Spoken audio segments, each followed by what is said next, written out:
Assalamualaikum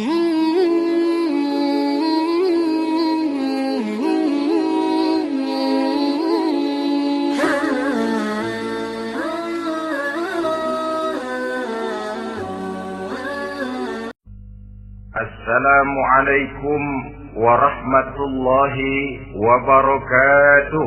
Waalaikumsalam warahmatullahi wabarakatuh.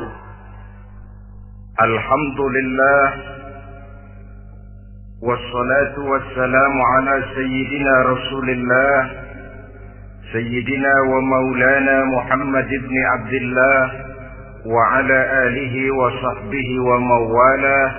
La haula wa la quwwata illa billah, amma ba'd. Bapak-bapak, ibu-ibu, saudara-saudara kaum muslimin rahimakumullah. Sudah menjadi keyakinan dalam kehidupan kita bahwa segala yang ada permulaannya tentu akan ada penghabisannya. Setiap yang punya awal mesti akan punya akhir. Tidak ada keabadian dalam kehidupan dunia ini. Semuanya datang dan pergi silih berganti, berubah oleh pergeseran masa dan pertukaran waktu. Demikianlah kalau kita mau merenungi kehidupan dari alam di sekitar kita. Sejak dari kehidupan tumbuh-tumbuhan, binatang, sampai kepada kehidupan kita, makhluk bernama manusia. Lihatlah kita manusia misalnya. Dimulai sejak kita terlahir ke alam ini, keluar dari alam rahim ibu, menjadi bayi yang merah tidak berdaya, untuk kemudian berangsur meningkat menjadi anak-anak. Dari kehidupan anak-anak berubah lagi kita menjadi remaja dengan segala keceriaan dan kelincahannya, dan dari masa remaja naik lagi kita memasuki usia dewasa, untuk kemudian berangsur memasuki hari tua. Lalu setelah kita memasuki hari tua, sehari, seminggu, sebulan, setahun, sampailah kita kepada batas waktu yang telah ditentukan oleh Allah, yang dinamakan ajal, dan bertemulah kita dengan yang disebut maut. Ini merupakan kepastian dalam kehidupan. Kalau saja kita mau merenung perubahan-perubahan yang terjadi pada diri kita, seharusnya membuat kita insaf dan sadar. Dikala remaja kita begitu lincah, punya rambut yang hitam ikal berderai, punya lesung di pipi, punya senyum yang indah menawan setiap orang yang melihat, punya kulit yang kencang dan bersih. Manakala kita memasuki hari tua, perubahan frontal pun terjadi. Kulit mulai jadi keriput, rambut yang tadinya hitam ikal berderai mulai memutih, nikmat berkurang, gigi yang tadinya utuh dan sanggup mengunyah apa saja, satu demi satu permisi meninggalkan kita. Sangat boleh jadi, dikala remaja kita senyum semua orang terpikat. Dikala hari tua dengan kulit yang keriput dan gigi yang tidak ada lagi, manakala kita senyum, mungkin orang bakal lari dari sekitar kita. Kemana keindahan yang tadinya begitu menawan? Kemana senyum lesung pipit yang tadinya menarik perhatian orang? Pergi meninggalkan kita, berubah oleh pergeseran masa dan pertukaran waktu. Nah, bila maut datang menjemput kita, selesailah kehidupan sampai di situ? Ternyata belum. Kalau lahir merupakan perpindahan hidup dari alam rahim ke alam dunia, maka mati hakikatnya merupakan perpindahan hidup dari alam dunia ini ke alam kehidupan yang berikutnya yang dinamakan dengan alam barzakh. Andai kata hidup cuma sekali, secara moral kita sanggup berkata, alangkah tidak adilnya Tuhan. Kenapa?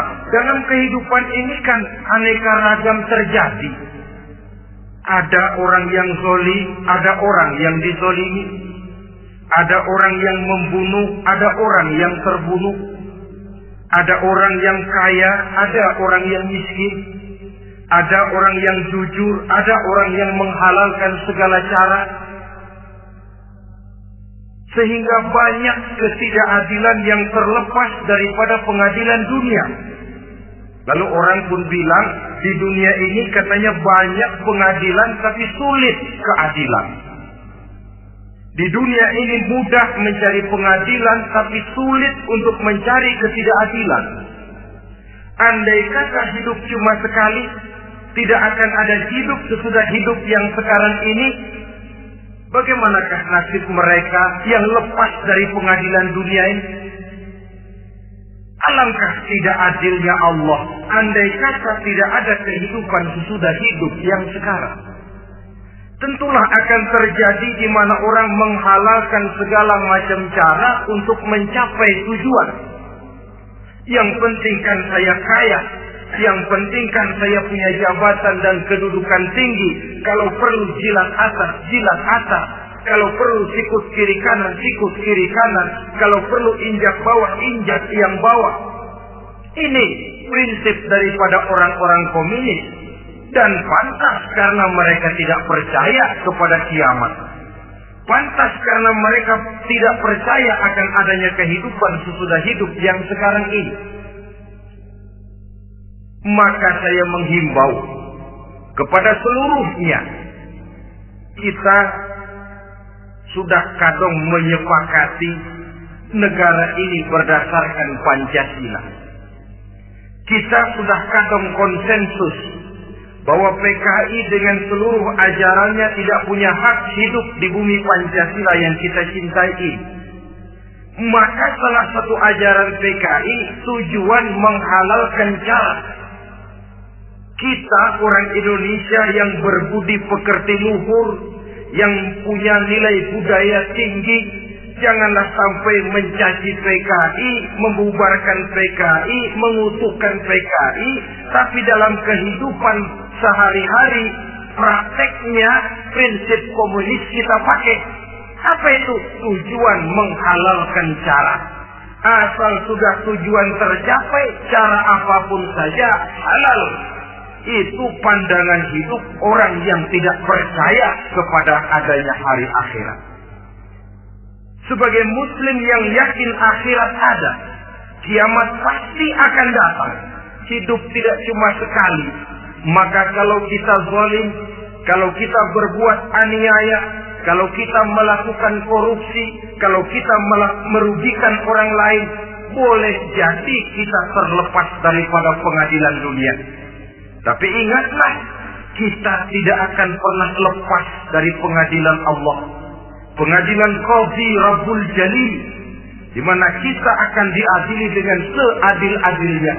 Dan tidak satu perbuatan yang bersifat salah, yang bagaimanapun kecilnya, yang akan lepas dari pengadilan di akhirat itu nanti. Pantas saja kalau satu hari malaikat Jibril datang menasihati Rasulullah Sallallahu Alaihi Wasallam, yang artinya juga menasihati kita semua. Apa kata malaikat Jibril kepada baginda Nabi? Ya Muhammad, isma syi'ta wa innaka mayyitun.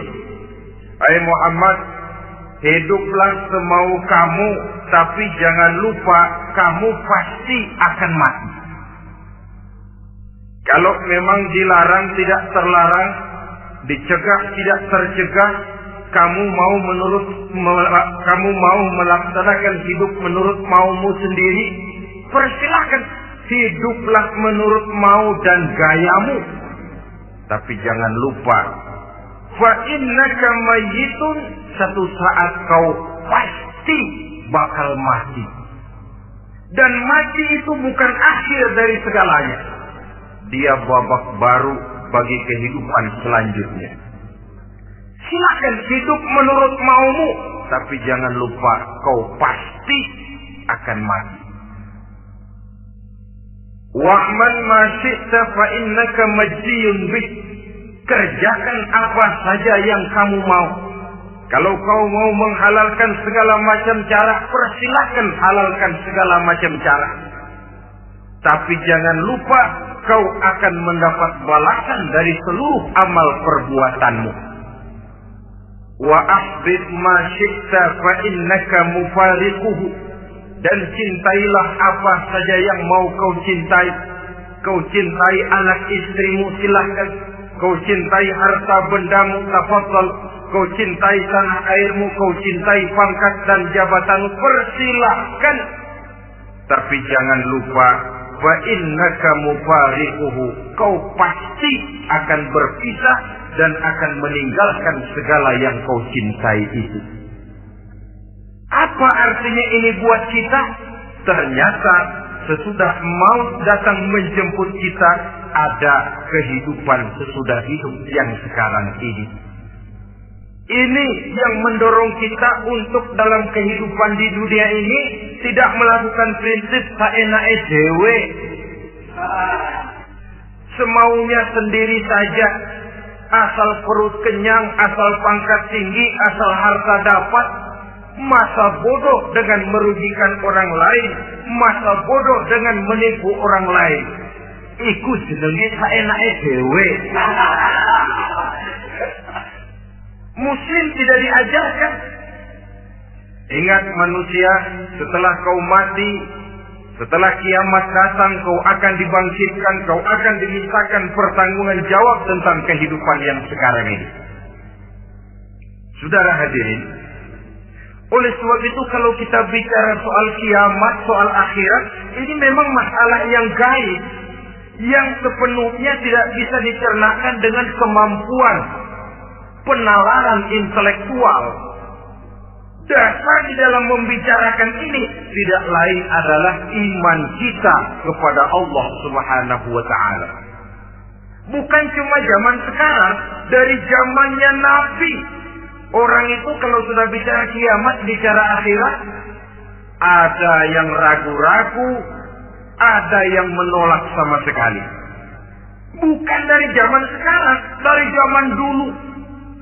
Pernah kok satu saat Rasulullah itu dakwah menceritakan, saudara-saudara, akan terjadi kiamat di mana Allah akan membangkitkan manusia dari kuburnya untuk memintakan pertanggungan jawab.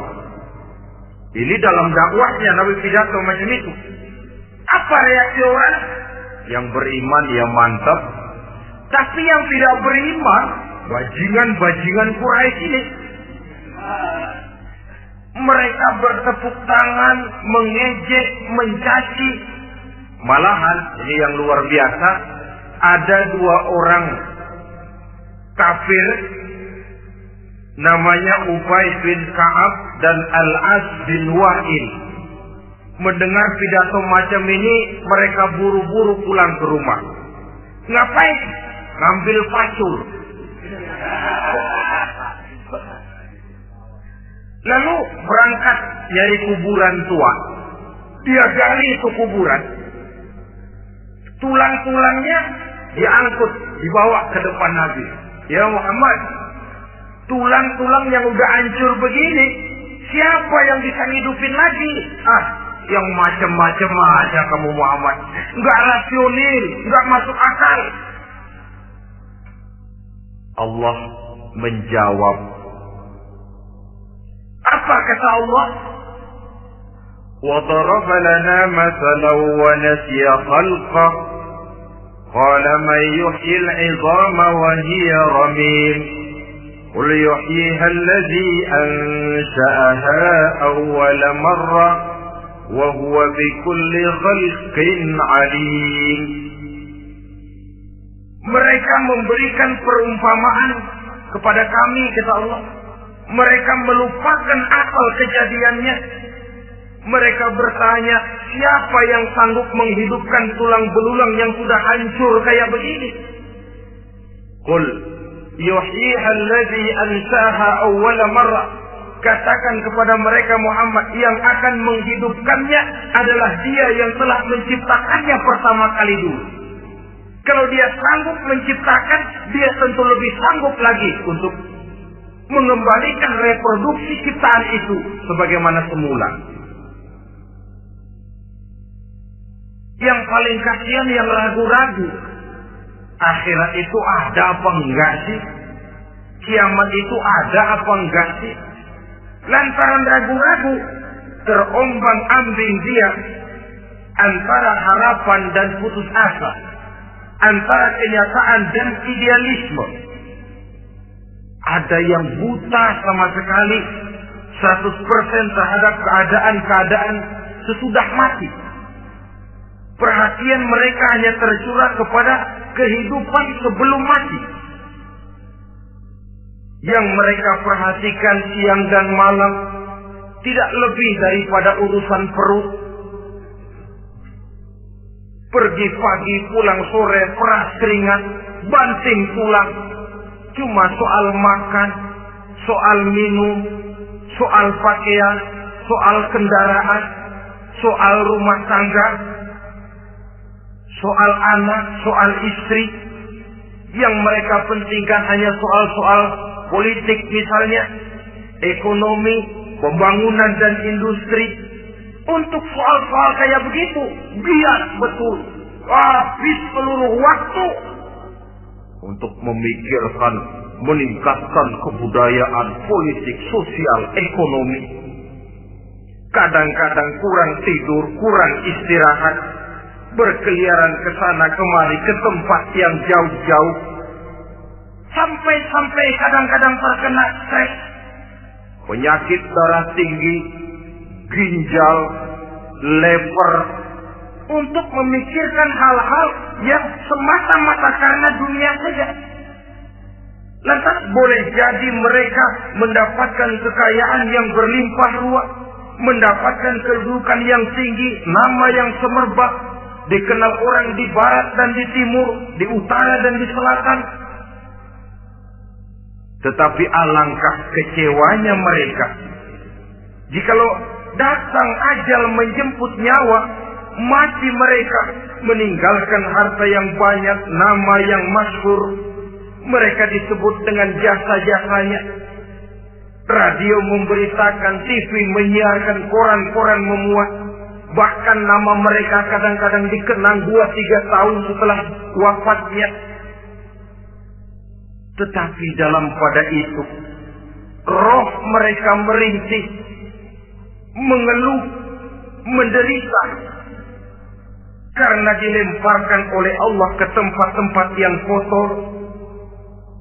Penyesalan yang sudah tidak akan ada gunanya lagi. Saudara-saudara kaum muslimin rahimakumullah.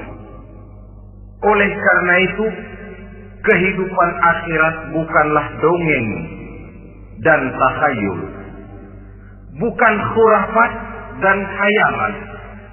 Kehidupan akhirat, hari kiamat adalah kebenaran dan kepastian. Dalam surah Al-Hajj ayat ke-7, Allah Subhanahu wa taala menyatakan, wa anna as-sa'ata atiyatun la raiba fiha wa anna Allah yab'atsu man fil qubur. Dan bahwasanya kiamat itu sesungguhnya adalah sesuatu yang pasti dan tidak ada keraguan-raguan lagi di dalamnya. Dan bahwasanya Allah sungguh-sungguh akan membangkitkan manusia dari kuburnya masing-masing. Nah, kalau kita sudah yakin kiamat sesuatu yang pasti adanya, akhirat sesuatu yang pasti adanya, dari mana pembicaraan tentang kiamat ini kita mulai? Tentu dari diri kita. Marilah kita mencoba melihat proses perjalanan hidup ini sampai kita memasuki kiamat. Hadirin, tidak ada makhluk secantik manusia. Tidak percaya, pernah ke Ragunan? Saudara masuk ke kebun binatang. Segala macam makhluk ada di situ. Ratusan macam jenis binatang. Bandingkan dengan saudara, kira-kira cakep mana?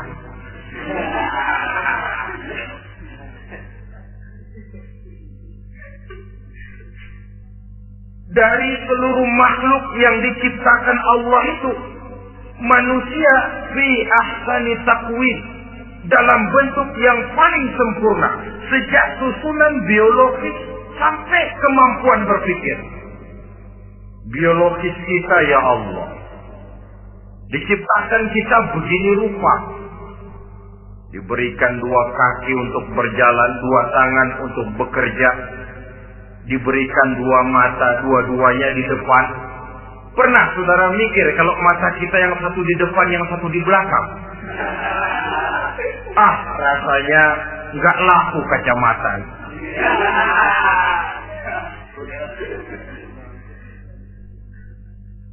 Diberikan hidung dengan 2 lubang.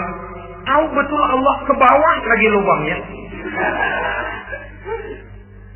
Coba pikir kalau lubang hidung kita menghadap ke atas. Aduh, kalau musim hujan repot jagain hidung. Laqad khalaqnal insana fi ahsani taqwim. Sungguh telah kami ciptakan manusia dalam bentuk kejadian yang paling sempurna ketimbang makhluk-makhluk Allah lainnya. Nah, kesempurnaan manusia ini oleh karena hidupnya terdiri dari 2 unsur pokok. Pertama unsur jasmani dan kedua unsur rohani. Jasad dan roh. Jasad yang terlihat sekarang ini, potongan saudara yang ngejedok di depan saya ini jasad saudara.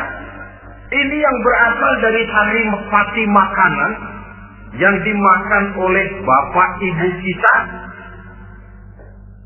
Lalu hasil kerjasama yang baik antara ibu dengan bapak, terwujudlah kita. Kalimat langsungnya, jasad ini berasal dari tanah yang tadi berubah dari bayi, remaja, dewasa, meningkat hari tua. Yang berubah itu jasmani kita. Kenapa? Karena jasmani itu materi, benda, daya tahannya terbatas. Dia berubah oleh pergeseran masa dan pertukaran waktu. Apa ada orang makin tua makin cakep? Jasmani oleh karena dia materi, dia berubah oleh pergeseran masa dan pertukaran waktu. Nah, yang menyebabkan jasmani itu bergerak karena ada ruh di dalamnya. Ini yang menyebabkan kehidupan. Ini yang menjadi sumber kehidupan, pusat kesadaran dan pengertian dalam kehidupan manusia. Tanpa roh dalam diri kita, maka jasad kita pernah lihat orang mati. Itu kalau orang mati, coba perhatikan. Apanya yang kurang? Kupingnya masih ada, tapi sudah tidak sanggup mendengar. Matanya masih lengkap, tapi tidak mampu melihat. Jangankan melihat, terbuka saja tidak. Mulutnya masih ada, tapi sudah tidak bicara lagi. Telinganya cukup, tapi sudah tidak sanggup mendengar. Kakinya lengkap, tapi tidak mampu lagi berjalan. Apa penyebabnya itu? Ternyata jasmani kita, jasad ini, manakala sudah ditinggalkan oleh roh, dia tidak akan bisa berdaya apa-apa. tidak mampu berjalan, tidak pula berbuat, tidak pula bekerja apapun saja. Saudara-saudara, dua-duanya punya kebutuhan. Jasmani ada kebutuhannya, rohani pun ada kebutuhannya. Jasmani yang jelas perlu makan, perlu minum, perlu tidur, perlu pakaian, dan sebagainya. Nah, apabila saat berpisah datang, ajal sampai, berpisahlah roh dan jasad. Dan itulah yang dinamakan dengan maut. Jadi, apa sih mati itu? Mati adalah berpisahnya roh dengan jasad. Sebab itu Islam sangat menganjurkan kita untuk banyak-banyak mengingat mati. Bagaimana caranya mengingat mati? Pertama, mati itu kan pasti. Kira-kira yang hadir di sini ada yang nggak mati nggak kira-kira? Semuanya bakal mati kan? Berani? Sekarang mau? Saudara, sebenarnya kalau kita merenung lebih jauh, orang itu tidak perlu takut mati. Walaupun tidak boleh terlalu berani menghadapi mati. Karena bagaimanapun takutnya kita kepada mati, toh dia pasti datang. Bagaimanapun beraninya kita mati, kalau belum ajal, dia tidak mati juga. Jadi Muslim itu kan harus berani menghadapi hidup dan tidak takut menghadapi mati. Mati adalah sesuatu yang pasti.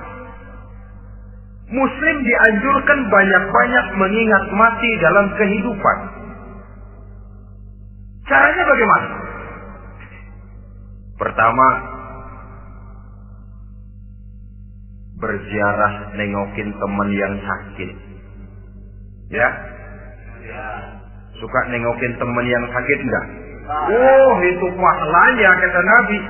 Menengok orang yang sedang sakit lebih afdal daripada sholat sunnah 1000 rakaat.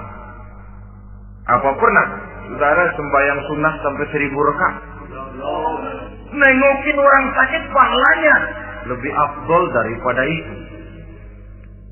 Kenapa menengoki orang sakit mengingatkan kita kepada mati? Iya ya, ini teman saya yang kemarin segar banget, bercanda sama saya, ketawa sama-sama, sekarang terbaring tidak berdaya. Hilang kemampuannya, hilang keceriaannya, sakit. Iya kalau sembuh, kalau aja. Iya sekarang giliran dia, kalau jatuh ke saya. Lalu menghibur teman dengan kata-kata yang enak, yang akan mendatangkan sugesti supaya dia cepat sembuh. Jangan nengokin orang sakit, jujur.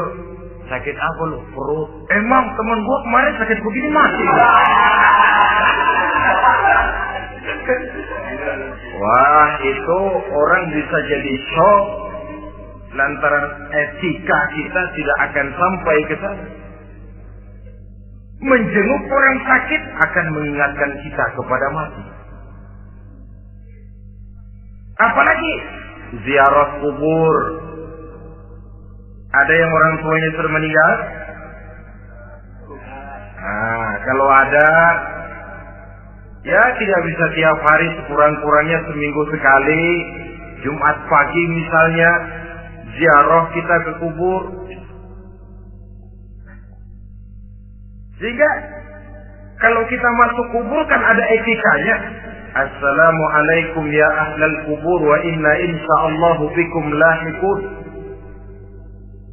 Hai penduduk kubur, keselamatan bagi kamu dan kami yang masih hidup sekarang ini insyaallah pasti bakal nyusul kamu.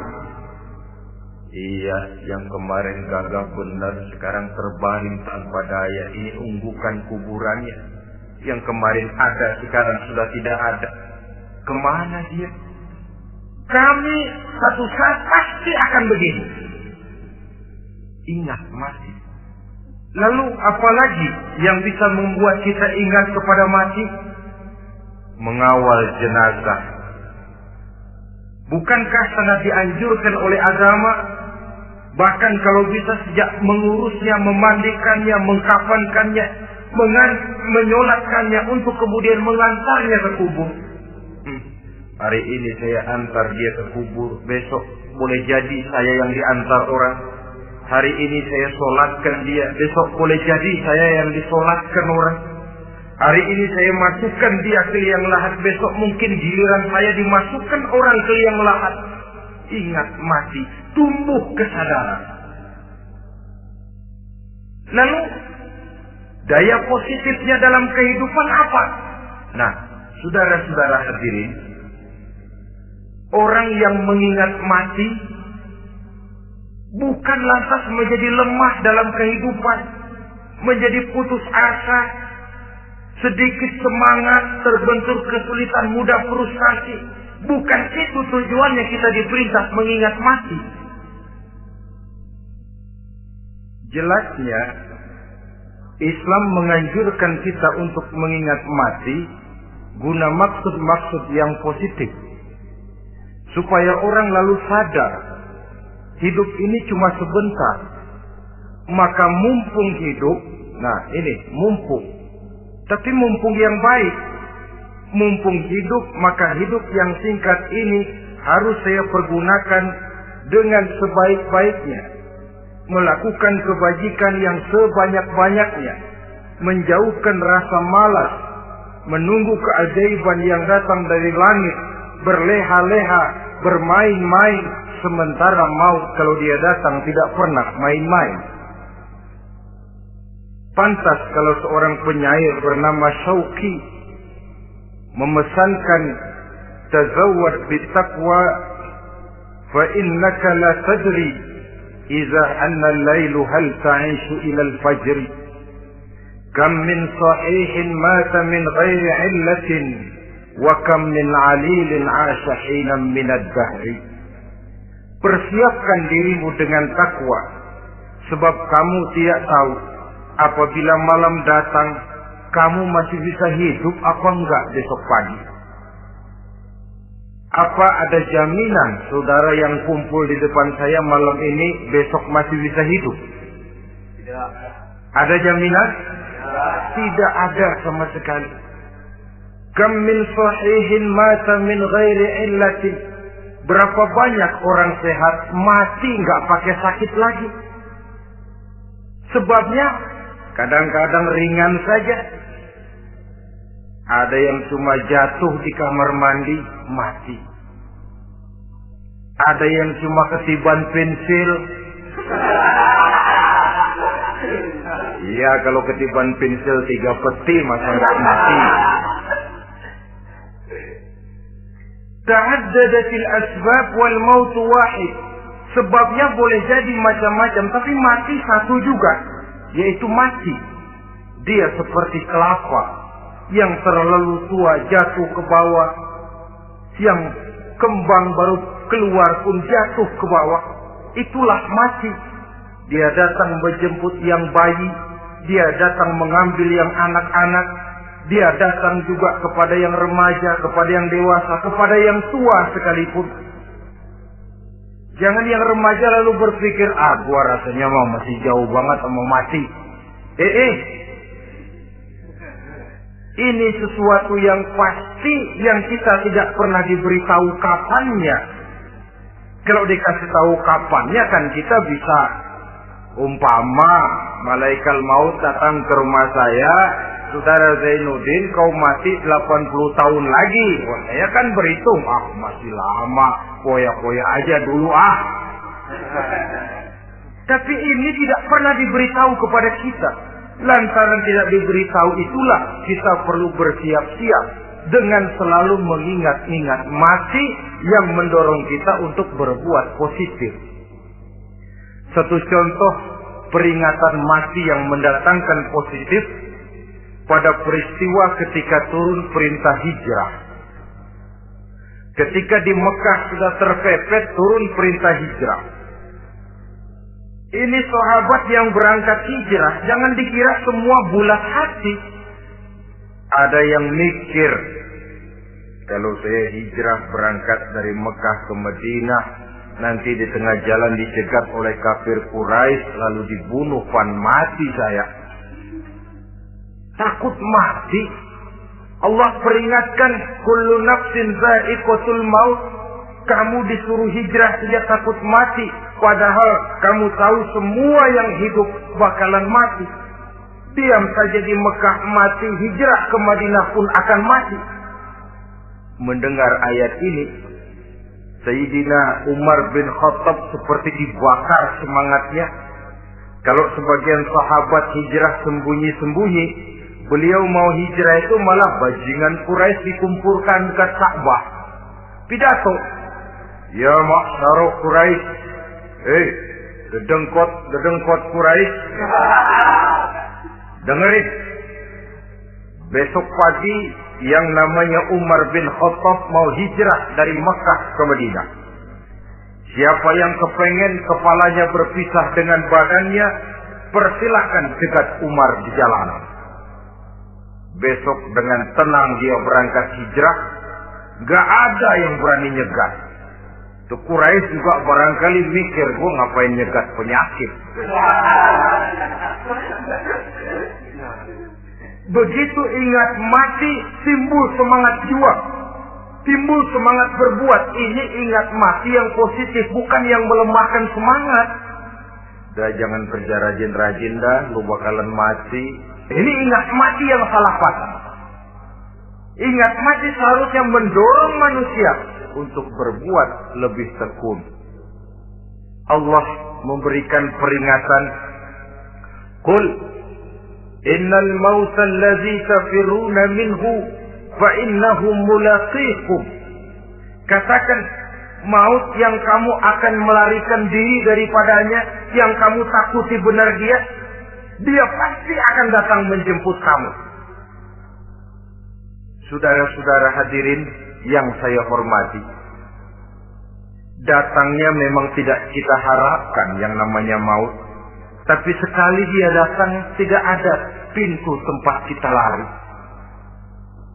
Dia memang tidak pernah kita undang. Tapi sekali dia datang, mengetok pintu, kekuatan apa yang bisa menolak? Dia sebuah tanda seru dalam kehidupan. Apa yang menyebabkan orang takut mati? Pertama barangkali karena dia tidak tahu bagaimana kehidupan sesudah mati. Alam kubur gelap, alam akhirat gelap. Sehingga dia bingung, lantaran bingung lalu jadi takut. Yang kedua boleh jadi oleh bayangan-bayangan dosa yang pernah dia kerjakan di dunia ini. Kerjanya cuma menumpuk dosa. Dia gembira, bahagia, tertawa di atas tumpukan dosanya. Merasa segan berpisah dengan seluruh kehidupan ini. Sehingga boleh jadi maut adalah sesuatu yang ditakutkannya benar dalam kehidupan. Tapi bagaimanapun takutnya, tidak ada tempat lari dari dia. Dalam ayat lain Allah jelaskan, Aynama takunu yudrikumul mautu walau kuntum fi burujim musayyada.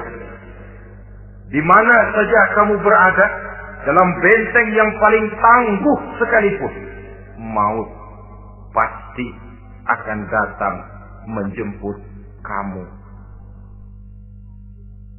Nah, bagaimana caranya maut datang menjemput kita?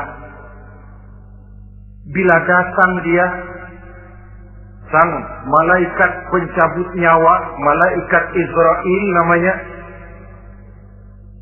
hendak mengambil ruh kita.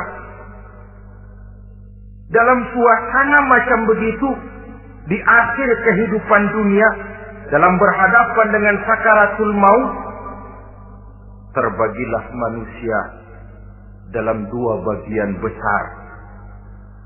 Pertama, yang menghadapi sakaratul maut itu dengan husnul khatimah, baik di akhirnya, sehingga pada saat ruhnya berpisah dengan jasadnya, Kelihatan dia seperti senyum, mukanya cerah. Bahkan sebelum itu boleh jadi dia sempat meninggalkan pesan-pesan yang baik. Ada yang sempat azan, ada yang sempat baca Quran. Pernah kan nemui orang yang mau mati seperti itu? Yang sempat azan, yang sempat baca Quran, yang sempat meninggalkan wasiat-wasiat yang baik. Sebab apa? Malaikat maut datang menjemput mereka juga dengan baik-baik. Dicabut ruhnya perlahan-lahan, tapi sungguh pun perlahan-lahan. Pedihnya, sakitnya tetap tiada tara. Rasulullah Sallallahu Alaihi Wasallam, dikala beliau hendak berhadapan dengan sakaratul maut, diceritakan mencelupkan tangannya ke dalam gelas berisi air, lalu mengusapkannya ke muka beliau seraya berdoa, "Ya Allah, mudahkan saya dalam menghadapi sekarat ini." Beliau juga yang mengatakan bahwa sakitnya sakaratul maut sama dengan 300 kali bacokan pedang. Sehingga kita diajarkan doa, di antara doa selamat itu kan ada Allahumma hawwin alaina fi sakaratil. Ya Allah, mudahkan saya di dalam menghadapi sakaratul maut itu. Ketika ruh ini keluar dari jasad, mata masih mengikuti ruh itu. Jika kadang-kadang ada yang matanya terbelalak dan tidak sempat ditutup, terbuka terus, mengikuti ruh itu keluar dari jasadnya.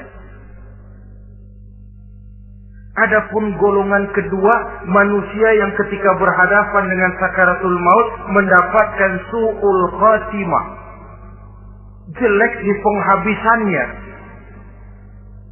Sekaratnya sudah setengah mati, lalu jelek juga di akhirnya, mati dalam keadaan yang tidak baik, tidak terpuji. Ada yang lagi megang kartu, mati. Ada yang lagi di tempat ngadu ayam, mati. Ada yang lagi di tempat pelacuran, mati. Ada yang lagi megang botol minuman keras, mati. Nih barangkali malaikat maut gemes banget nariknya, lu bajingan, lu tarik terus kan. Mati su'ul khatimah. Makanya bagus itu. Kadang-kadang di majelis-majelis taklim kan sering dibaca, Ya Allah biha, Ya Allah biha, Ya Allah bihusnil khatimah. Kan ada itu? Ada enggak? Saudara hadirin, mohon agar oleh Allah kita diberikan husnul khatimah, baik di saat ruh akan berpisah dengan jasad. Ini sesuatu yang pasti. Sang malaikat maut datang menjemput nyawa. Setelah ruh berpisah dari badan, maka tinggallah sang badan, ditangisi oleh semua yang kita tinggalkan. Sehingga kepada putrinya Fatimah, ketika malaikat maut datang hendak menjemput baginda Nabi, beliau berkata kepada anaknya, Fatimah, kamu tahu siapa yang datang? Saya tidak tahu, Bapak. Yang datang hadimul lazat. Itu dia yang menghancurkan seluruh kesenangan dunia. Wa qati'us syahwat, yang memisahkan kita dengan seluruh yang kita cintai. Dia malaikat maut, Pak. Manakala jasad sudah ditinggalkan oleh ruh, itulah yang dikerubungi orang. Anak menangis, istri menangis, orang tua bersedih, teman-teman merasa kehilangan, menangisi jasad.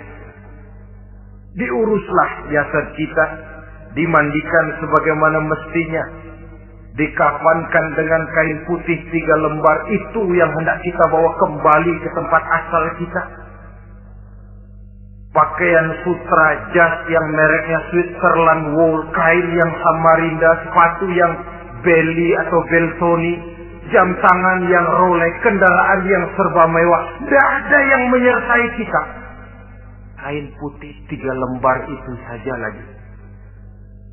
Demi setelah dikafankan, dibujurkan kita menghadap ke arah kiblat, orang banyak pun datang menyolatkan kita dengan 4 takbir, diiringi dengan doa, lalu upacara pelepasan. Berangkat kita meninggalkan anak, istri, suami, kampung halaman, tanah air, bahkan alam dunia ini. Selamat tinggal alam dan seluruh isinya. Tinggallah yang tinggal. Saya akan kembali ke tempat asal dari mana saya datang untuk kembali mempertanggungjawabkan seluruh perbuatan saya dalam kehidupan ini. Manakala upacara pelepasan selesailah sudah, dimasukkan kita ke keranda jenazah, digotong orang, bismillah wa ala millati rasulillah, dibawa ke tempat peristirahatan terakhir katanya. Padahal dulu kalau mau kita istirahat, ke villa lah kita, ke Bali lah kita, ke Hong Kong lah kita, ke tempat-tempat tamasya yang indah. Oh, rupanya akan sampai juga perjalanan menuju tempat peristirahatan terakhir, yang luasnya tidak akan lebih dari 2 kali 1 meter. Diusung orang kita, diantarkan orang banyak. Manakala sampai ke atas liang lahat, pengusung jenazah dibuka, diturunkan kita ke liang lahat, dibaringkan. Gumpalan tanah akan jadi bantal kita. Muka dibuka, dihadapkan ke arah kiblat. Setelah itu ditutup liang lahat kita dengan kayu. Masih belum kurang, diuruh dengan tanah. Yang menguruh orang-orang yang tadinya mencintai kita, menyayangi kita. Tapi ketika jasad sudah ditinggalkan ruh, habis rupanya cintanya. Coba jasad kalau sudah ditinggalkan ruh, 3 hari aja di rumah serem. Ya mayit, siapa yang betah nemenin mayit?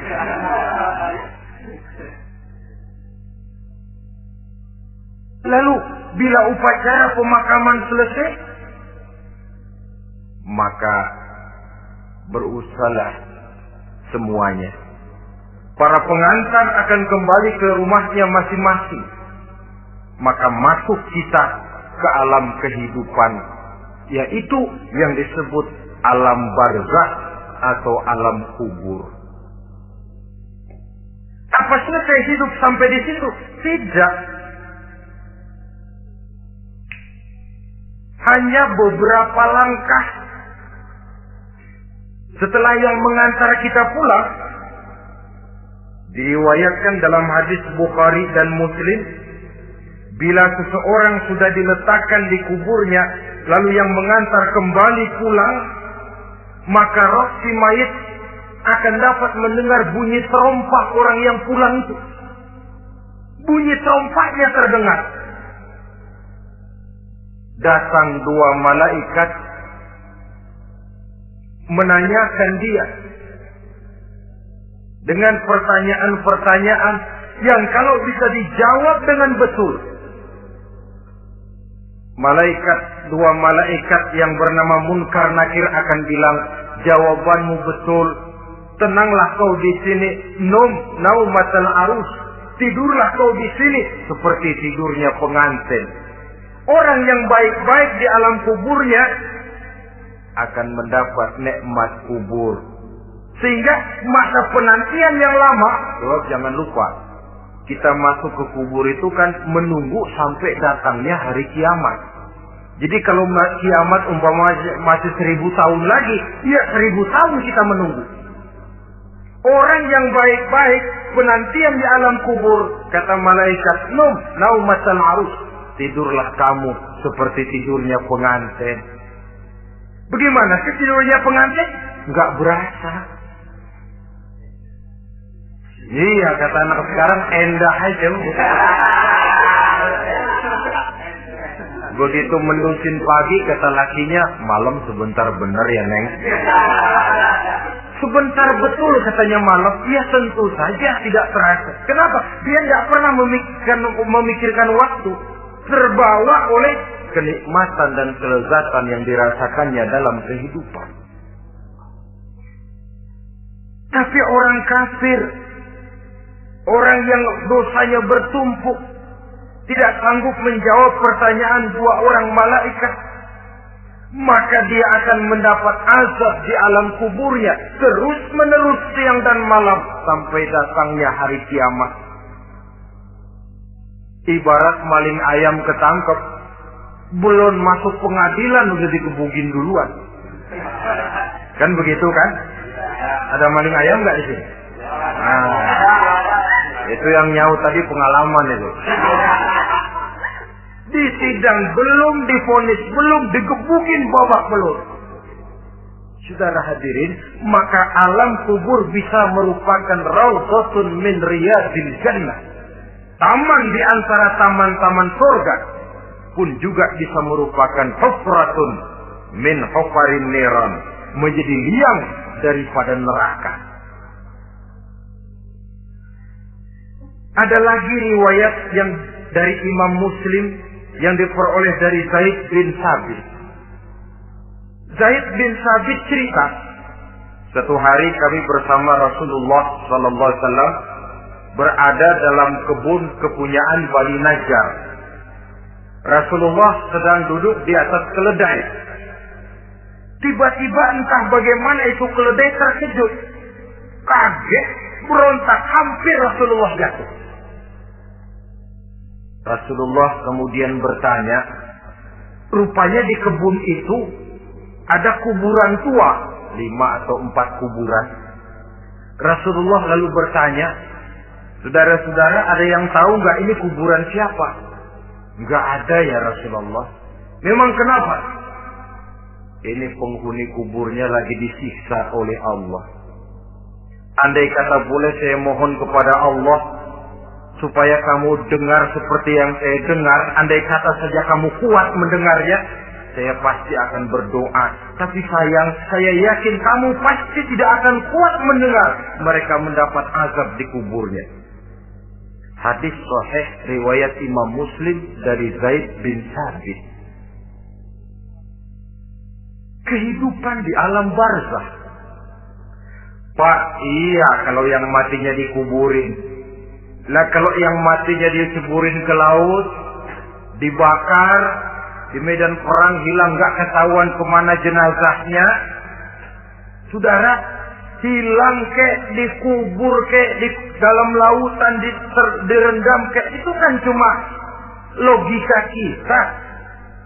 Menurut Allah tidak ada perbedaan orang mati dikubur di dasar lautan, atau dibakar sampai jadi abu, atau gugur di medan perang tidak ketemu jenazahnya. Entah mereka tetap masuk ke alam barzakh namanya. Jasad boleh hancur, tapi roh sebagai sumber kehidupan, pusat kesadaran dan pengertian, dia tetap ada, mengalami kebahagiaan dan kegembiraan, atau mengalami kepedihan dan penderitaan, bergantung kepada amalan yang kita lakukan dalam kehidupan di dunia ini. Maka dalam Yasin tadi kan jelas, Qul yuhyiha alladzi ansha'aha awwala marrah. Yang menghidupkan mereka yang dikubur di dasar lautan, mereka yang dibakar sampai jadi abu, yang akan menghidupkan ialah Allah yang menciptakan mereka dulu pertama kalinya. Jadi kalau sudah ada aslinya, ya tentu tidak perlu contoh lagi. akan sangat mudah membuatnya. Orang tua kita, keluarga kita yang sudah berpulang, mereka di alam barzakh sekarang ini bisa mendapat nikmat kubur, bisa mendapat azab kubur, bergantung amalan mereka dalam kehidupan di dunia ini. Dalam Musnad Imam Ahmad dan Sahih Abi Hatim malah ada tambahan riwayat. Orang yang banyak kebajikannya di dunia, amalannya akan datang menemani dia. Sholatnya dekat kepalanya, puasa sebelah kanan, zakat sebelah kiri. Menghibur dia. Malahan dikatakan berbentuk orang yang cantik menemani dia di alam kuburnya. Aneh dia tanya, man anta lam ara fid dunya ajmal minka? Siapa kamu? Di dunia ini belum pernah saya melihat orang secantik kamu. Dia jawab, ana amaluka sholeh. Saya adalah amalmu yang soleh yang kau kerjakan waktu di dunia. Saya sekarang diperintahkan untuk menemani kamu di sini. Alhamdulillah. Sedangkan amalnya yang jahat akan datang dalam bentuk yang menyeramkan menemani dia di sana. Bayangin deh, di kuburan ditemenin yang serem-serem. Sama juga di dunia. Di dunia, kalau kita di tempat gelap ditemenin orang cakep, enak nggak? Wah, pengalaman. Tapi coba bayangin, sudah tempatnya gelap, yang nemenin jelek nggak ketulungan, gerah kita. Nah, saudara hadirin yang saya hormati, lalu bagaimana tempat arwah-arwah yang sudah kembali menghadap Allah yang disebut mustaqarrul arwah itu? Macam-macam tingkatannya sesuai dengan profesi dan amalannya waktu di dunia. Ada roh-roh itu yang setelah pisah dengan jasad, artinya mati, ditempatkan di tempat yang disebut a'la iliyyin, tempat yang tertinggi. Siapa ini? Arwahnya para nabi dan para rasul. Ini fi a'la iliyyin, di tempat yang tertinggi. Arwahnya para nabi, arwahnya para rasul. Dan karena kita bukan nabi, bukan rasul, ya jangan mimpi dapat tempat fi a'la iliyyin, kecuali kalau Allah menghendaki. Itu hak prerogatif Allah. Tapi kan tidak adil kalau Allah melakukan itu. Ini kelompok roh-roh yang masuk golongan fit. Wah, the first class. Para nabi, para rasul. Lalu ada pula roh-roh itu yang setelah pisah dengan jasadnya diumpamakan seperti burung-burung hijau yang berterbangan di perkebun-kebunan surga. Roh siapa mereka ini? Rohnya para syuhada, orang-orang yang mati syahid gugur membela agama. Nah, ini bedanya orang mati syahid dengan pahlawan, ya. Apa bedanya syuhada dengan pahlawan? Kalau syuhada, orang yang gugur membela agama, niatnya karena Allah, mati syahid. Kalau pahlawan, orang yang gugur membela negara, orang yang dianggap berjasa kepada pemerintah. Klimaksnya, kalau orang mati syahid, jelas surga. Tapi pahlawan, belum tentu surga. Kenapa? Bergantung kepada negara macam apa yang dibelanya dan pemerintah model mana yang dibelanya. Di negara-negara komunis misalnya, banyak nggak pahlawan? Dengan sekian tanda jasa yang mati di medan perang dan sebagainya. Kira-kira pahlawan komunis masuk surga nggak?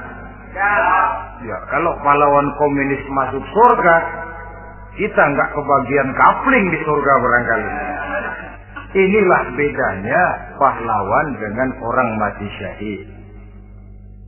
Kemudian ada pula roh itu yang tertahan di pintu surga. Tertahan di pintu surga.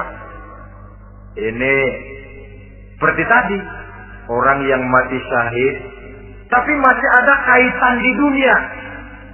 Rasulullah pernah ditanya orang, ya Rasul, kalau saya maju ke medan perang bela agama, mati syahid, apa saya masuk surga? Iya, masuk surga. Kecuali kata Nabi, kalau masih punya utang. Nah, tertahan di pintu surga. Ada pula roh itu yang tertahan di alam kuburnya. Ini umumnya seperti tadi itu. Ada mempunyai dosa, mempunyai kesalahan, sehingga merasakan azab kubur. Ada juga roh itu yang tertahan di permukaan bumi.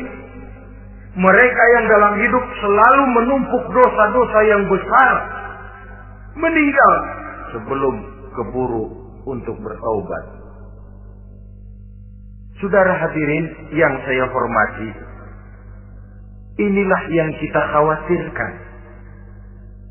Sebab jikalau pada saat roh sudah datang, jikalau saatnya roh datang berpisah dengan jasad, menemukan sakaratul maut, saat itu taubat sudah tidak akan ada gunanya lagi. Masuk ke alam kubur, mendapat azab kubur, sampai datangnya hari kiamat. Berapa lama di alam kubur ini? Menunggulah kita sampai datang saatnya kiamat. Nah, saudara-saudara, apa tanda-tanda hari kiamat? Kapan dia akan datang? Bagaimana hal ihwal manusia pada saat terjadi kiamat? Bagaimana alam ini? Bagaimana perhitungan di padang mahsyar? Insya Allah akan saya ungkapkan pada bagian kedua dari ceramah ini. Insya Allah kita akan lanjutkan pembicaraan ini sampai kepada terminal paling akhir, surga dan neraka. Inilah saja pertemuan kita pada kesempatan kali ini. Terima kasih banyak atas segala perhatian. Mohon maaf atas segala kekurangan. Wabillahi taufiq wal hidayah. Wassalamualaikum warahmatullahi wabarakatuh.